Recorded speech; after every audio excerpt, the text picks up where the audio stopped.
आजकल के दौर में अधिकतर लोग अपने जीवन से असंतुष्ट हैं।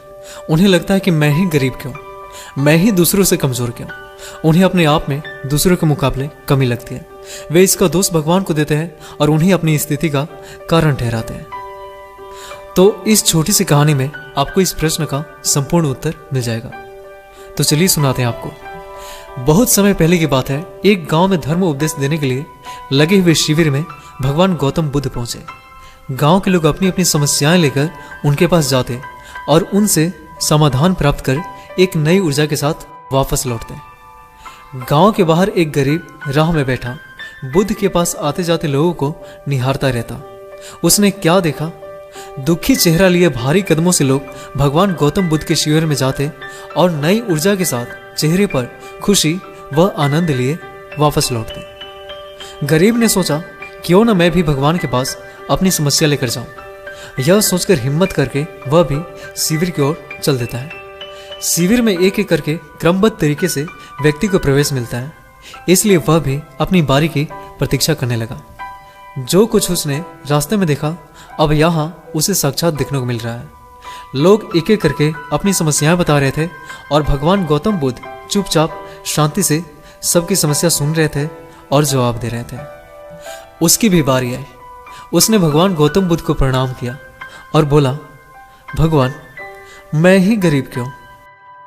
भगवान गौतम बुद्ध मुस्कुराए और बोले, तुमने कभी किसी को दिया ही नहीं, इसीलिए तुम गरीब हो। इस पर वह आश्चर्य से भगवान गौतम बुद्ध का मुंह ताकने लगा और बोला, भगवान, मेरे पास कुछ देने के लिए है ही नहीं। बड़ी मुश्किल से गुजारा हो पाता है और कभी कभी तो भूखे ही सोना पड़ता है।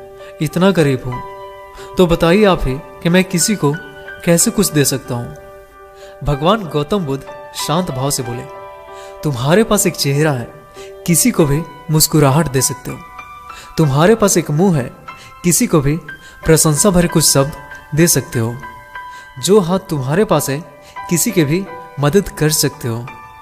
दरअसल जिसके पास में ये तीनों चीजें हैं, वह भला गरीब कैसे हो सकता है? गरीब का भाव मन में होता है। मन से यह भ्रम निकाल दो, लोगों को देते जाओ और गरीबी अपने आप ही दूर होती जाएगी। समझे?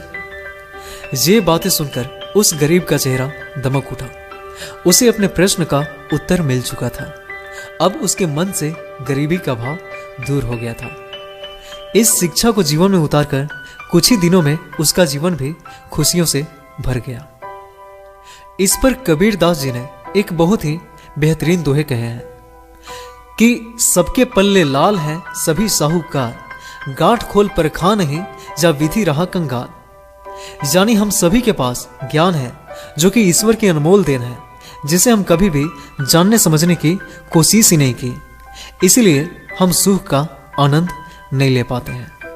मनुष्य जीवन एक अनमोल अवसर है और विधाता की असीम कृपा का तोहफा है। हमारा सर्वप्रथम यह कर्तव्य होता है कि हम उस परम परमेश्वर की इनायतों को समझें, ईश्वर की कृपा को जानने की कोशिश करें। और इसका सबसे आसान तरीका है खुद को समझना कि हमारा अस्तित्व क्या है, हमारा लक्ष्य क्या है, हमारा कर्म क्या है, इत्यादि। सो गाइस, आई होप कि ये कहानी आपको अच्छी लगी होगी।